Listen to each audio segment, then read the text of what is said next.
நீதிமொழிகள் புஸ்தகத்துல கூட நம்ம அடிக்கடி வாசித்த வசனம் தான். நம்ம நீதிமொழிகள் 3ஆம் அதிகாரம் 5-6 வசனத்தை வாசிக்கும் போது அதுல கர்த்தருடைய வசனம் அழகா சொல்லும், உன் வழிகள் எல்லாம் அவரை நினைத்துக்கொள், அப்பொழுது உன் சுய புத்தியின் மேல் சாயாமல் உன் முழு இருதயத்தோடும் அவர் கர்த்தரில் நம்பிக்கையா இருந்து உன் வழிகள் எல்லாம் அவரை நினைத்துக்கொள், அப்பொழுது உன் பாதைகளை அவர் செவ்வைப்படுத்துவார். ஸோ காட் வெரி கேட்டகரிக்கலி இந்த இடத்துல பாத்தீங்கன்னா சாலமோன் ஞானி ஒரு அழகான கவுன்சில் நமக்கு எழுதி வைக்கப்பட்டு இருக்கிறது. It's a godly counsel or godly direction for us. என்ன சொல்லுகிறாருங்க? உன் சுய புத்தியின் மேல் சாயாதே. இங்கிலீஷ்ல பாத்தீங்கன்னா கொஞ்சம் அதே தான், trust in the Lord with all thine heart and lean not on unto thine own understanding. உன் சுய புத்தியின் மேல் நீ சாயாதே. Don't invent your plans and purposes. அது வரும், மனசுக்குள்ள வரும், but make sure that you go to God. தேவன் கிட்ட போய் அவர்கிட்ட ஆலோசனை பெற்றுக்கொண்டினா உனக்கு சில நேரத்துல அது ஃபெயிலியரா தோன்றினாலும் அது சக்சஸ்ஃபுல்லா முடியும் என்று கர்த்தர் இந்த இடத்துல அவருடைய வசனத்தின் மூலமாக நமக்கு சொல்லி கொடுத்திருக்கிறார். ஆமென். அதேதான் ஏசாயா எழுதும் போது அவர் சொல்லுவார், ஏசாயா 26ஆம் அதிகாரத்துல 3ஆம் வசனத்தை 4ஆம் வசனத்துல பார்க்கும்போது the same thing கொஞ்சம் வேற விதத்துல எழுதப்பட்டு இருக்கிறோம். ஐசையா சாப்டர் 26 verse 3 and 4 படிக்கும் போது, உம்மை உறுதியாய் பற்றி கொண்ட மனதை உடையவன் உம்மை நம்பி இருக்கிறபடியால் நீர் அவனை பூரண சமாதானத்துடன் காத்து கொள்வீர். கர்த்தரை என்றென்றைக்கும் நம்புங்கள், கர்த்தராகிய யெகோவா நித்திய கன்மலையானவர். கர்த்தரை என்னைக்கும் நம்புங்க, கர்த்தரை என்றென்றைக்கும் நம்புங்கள். Hallelujah. Always trust in the Lord. Always trust in Jesus. அவர் மேல மாத்திரம் தான் நம்ம முழு நம்பிக்கை வைக்கணும். ஆமென். ஹalleluya. மனுஷர் மேல நம்பிக்கை வைக்கிறது நமக்கு கண்ணியை வருவிக்கும். It will bring failures, it will bring problems. ஆமென். ஆனா கர்த்தர் மேல நம்பிக்கை வைக்கும் போது அவர் என்ன பண்ணுவார்? அவர் நமக்கென்று தெரிந்து கொண்டிருக்கிற பாதையில அவர் நிச்சயமாக நடத்துவார். So the Bible has so many examples of சுய புத்தியின் மேல நடக்கிறவர்கள், சொந்த புத்தியை பயன்படுத்துகிறவருடைய வாழ்க்கையில அவர்கள் அனுபவித்த துன்பங்கள், அதற்கப்புறம் தேவனை நம்பி இருக்கும் போது அவங்க வாழ்க்கையில தேவன் எப்படி அந்த அற்புதங்களை செய்தார் என்பதை நாம் வேதாக முழுக்க நம்ம பார்க்கலாம். நேற்றைய தினத்துல கூட நான் சொன்னேன், தாவீதை குறித்து நான் சொன்னேன்.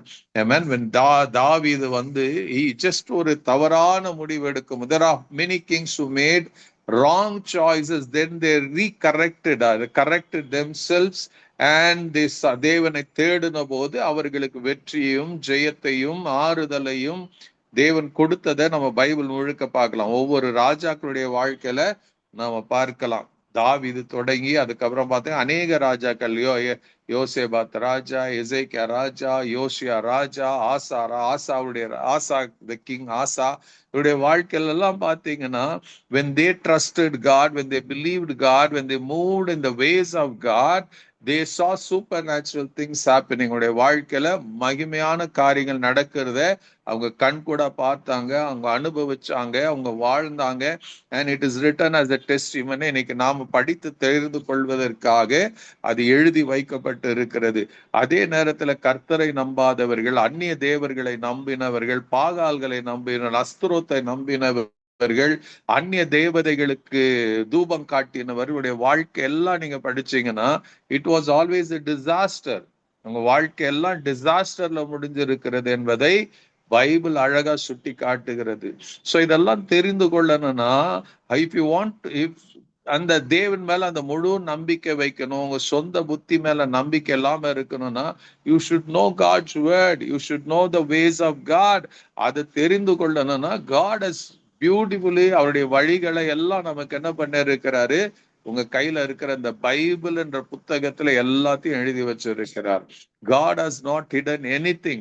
உங்க நீங்க சக்சஸ்ஃபுல்லா இருக்கிறதுக்கு என்னென்ன வழி இருக்கணுமோ, என்னென்ன கீ இருக்கிறதோ, என்னென்ன இன்கிரீடியன்ட் இருக்கிறதோ அத்தனையும் கர்த்தர் தம்முடைய இந்த பைபிள்ல அவர் எழுதி வச்சிருக்கிறார். When you introduce yourself to the word of God, when you study, when you become diligently, அதுதான் பைபிள் சொல்லும், diligent ஆண்டவரை தேடணுமா, diligent பைபிளை படிக்கணுமா.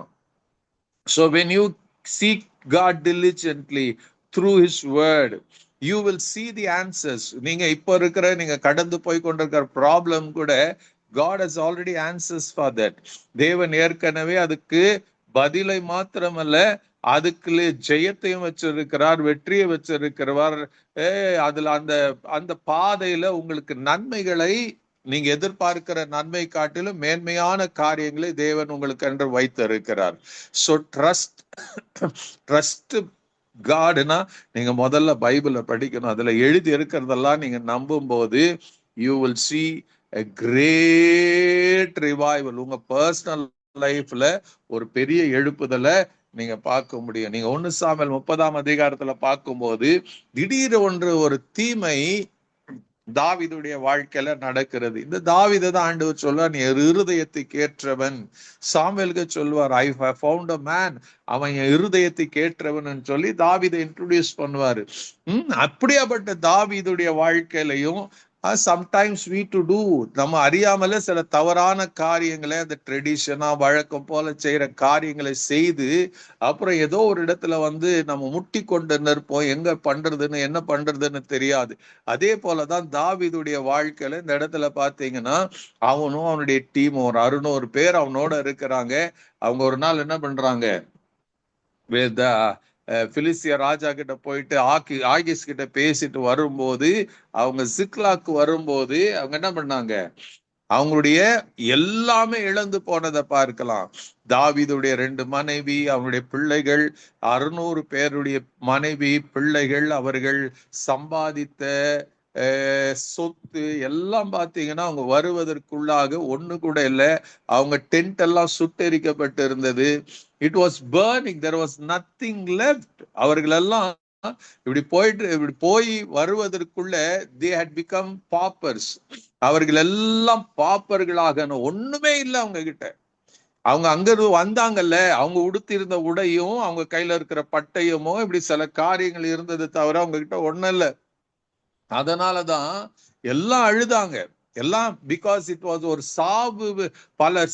சாவு வீடு போல அந்த இடத்துல அந்த ஒரு சூழ்நிலை இருந்தது. Everybody was crying, everybody was weeping. அந்த 600 பேருக்கும் தாவீது மேல கோவம் வந்தது. ஏன்னா தாவீதை நம்பிதான் போனாங்க. இப்ப தாவீதை நம்பி போனதுனால அவங்களுக்கும் ஏமாற்றம்.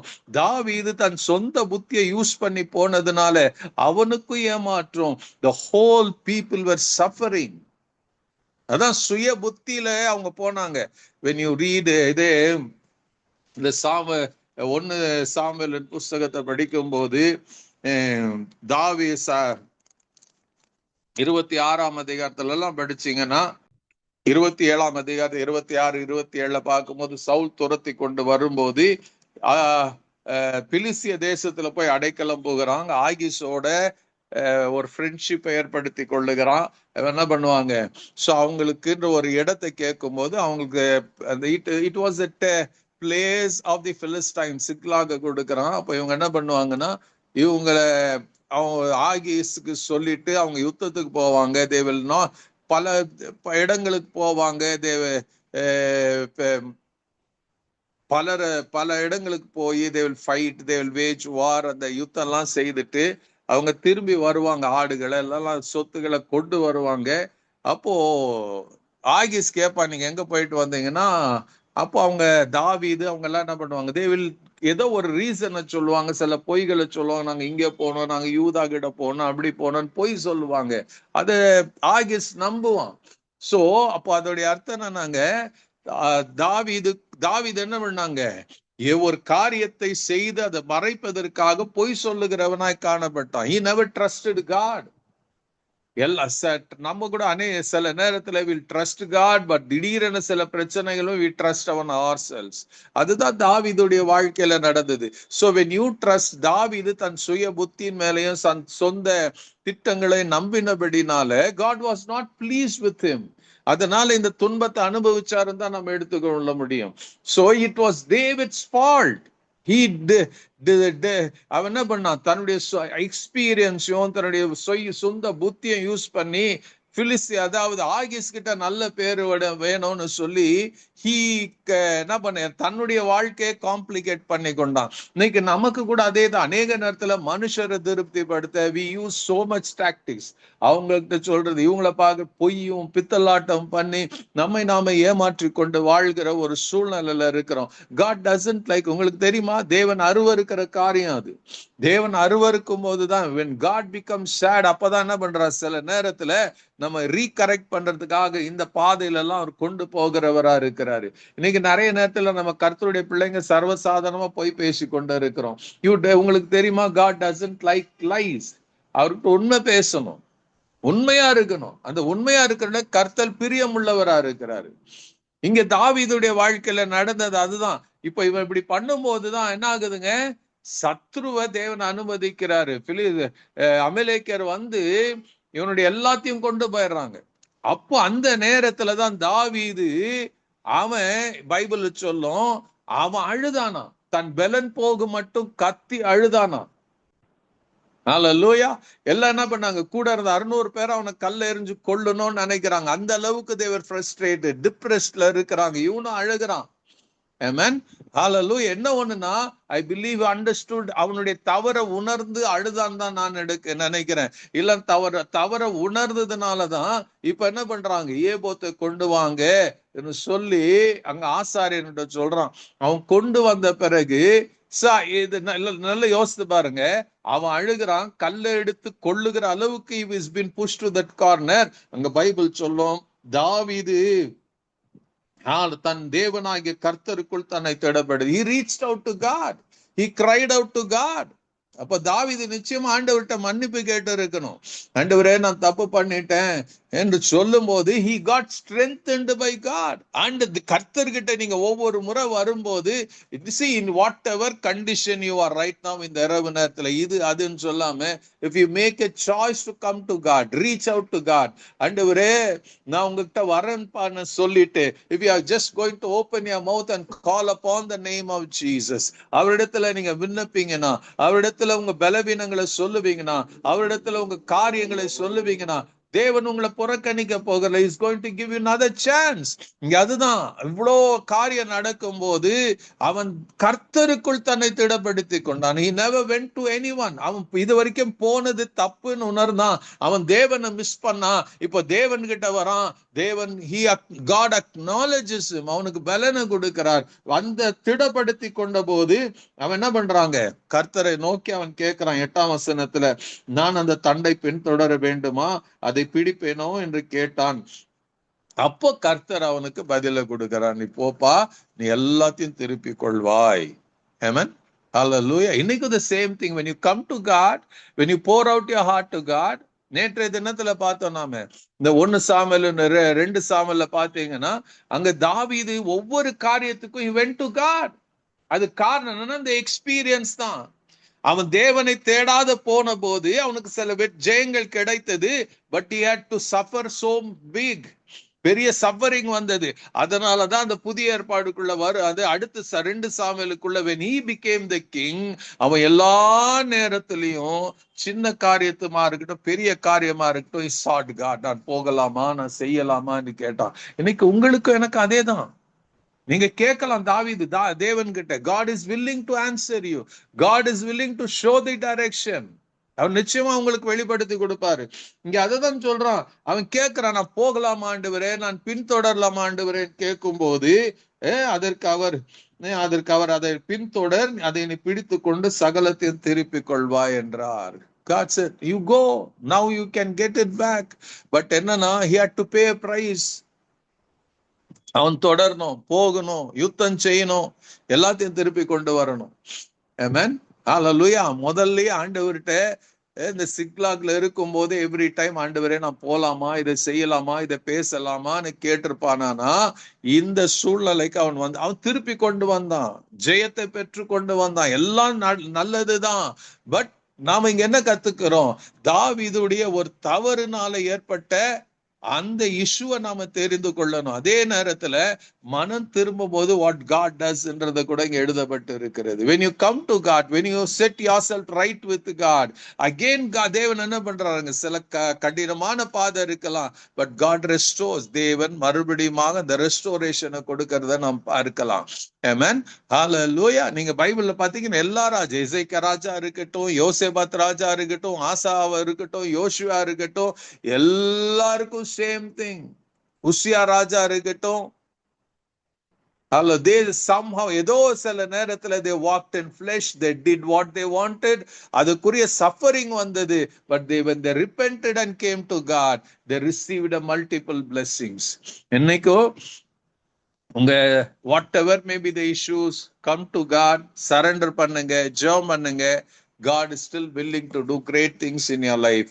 நீங்க நிச்சயமாக கர்த்தர் உங்க வாழ்க்கையில அற்புதத்தை செய்வார். நீங்க அற்புதத்தை பார்க்க முடியும். May the blessing of the Lord உங்க மேல இன்றைய எப்போதுக்கும் இருக்கும்படியாக இருக்கட்டும்.